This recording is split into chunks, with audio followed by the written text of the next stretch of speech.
马木西。大家一听到这个音乐，应该就知道我们这期可能要说什么了，对吧？对，足球小将。你这跟你整个外形的差距有点大。就是精神内核可能是一样的，你知道吧？你这主要头发没有立起来。我看过一个类似于像排行榜啊，评选出来《灌篮高手》里面最受欢迎的人物。哦，你猜第一名是谁？大猩猩啊！里面排第一名的就是我。哦，三井寿啊！没错。哦，可不是他那个故事起伏太大了，可能就是确实会很刺激人。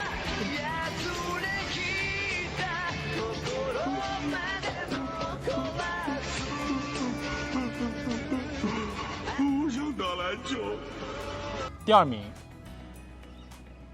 仙道啊，没错，仅次于我，亚军。对比一下，就樱木在那个时期，樱木觉得篮球就是他的唯一，对吧？但是就感觉仙道这个人物，就是篮球之外，我还有其他很多东西，对，无所谓。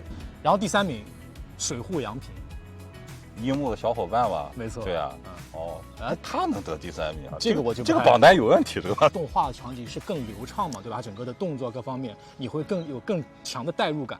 但看漫画也会有同样这样的一种体验感，一种满足感。我觉得漫画的这种故事的节奏感要比动漫好，因为动漫我也看过，那个动漫就是我觉得有点拖泥带水，就一集要回忆很长时间。哎，对，要回忆。一个来，然后其实漫画就是他把这种想象的空间留给你自己了啊。你如果想多回忆，那你就多回忆，或者多去想象也可以。对，说到《灌篮高手》，你肯定要提到他的作者井上雄彦。他就是早期是刚出道的时候是给北条司做那个助手啊，对啊，北条司也是，比他前一代的一个非常非常知名的一个漫画家，然后作品就是《侠探韩玉良》，然后《猫眼三姐妹》。运动的题材的这样的漫画，其实，画的人应该都知道，其实难度非常大的，对吧？对，我觉得最难的是要让你相信你是在看一场体育比赛，比如它是一场篮球的话，对吧？我觉得就特别是最后跟山王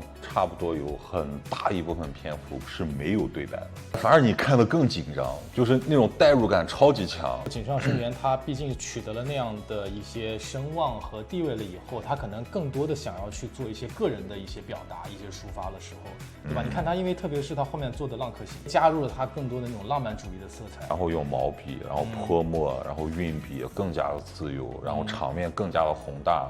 我是比较印象深刻，就是最近有看他一个纪录片嘛，就是关于他叫井上雄彦最后的漫画展，是他平生的第一次的个展，也是他最后一次的。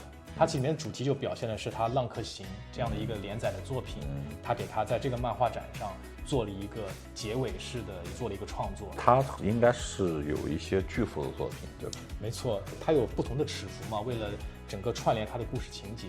像井上雄彦这样的漫画家，他对自己的作品要求非常苛刻，而且他是真的是花了大量的时间在他的创作上，你可以从他作品中能感受到这种时间的厚重感，对这样的沉淀，这样的积累。他可能会更注重一些自己的表达，可以说有一点点偏执，往往也就这样才能做出那种很震撼人心的或很巨大的这种作品来。《灌篮高手》动画版没有出完，就连全国大赛都没有。那当时的原因就是因为井上雄彦就是觉得这版动画的制作不合他意，然后他就是终止了授权。2021年年初的时候，井上雄彦郑重地宣布了《灌篮高手》要出电影版。期待这个之前呢，大家可以去看一下井上雄彦给资生堂创作2条广告，也是用这个《灌篮高手》的人物整个分镜、绘画、制作都是井上雄彦亲自操刀的。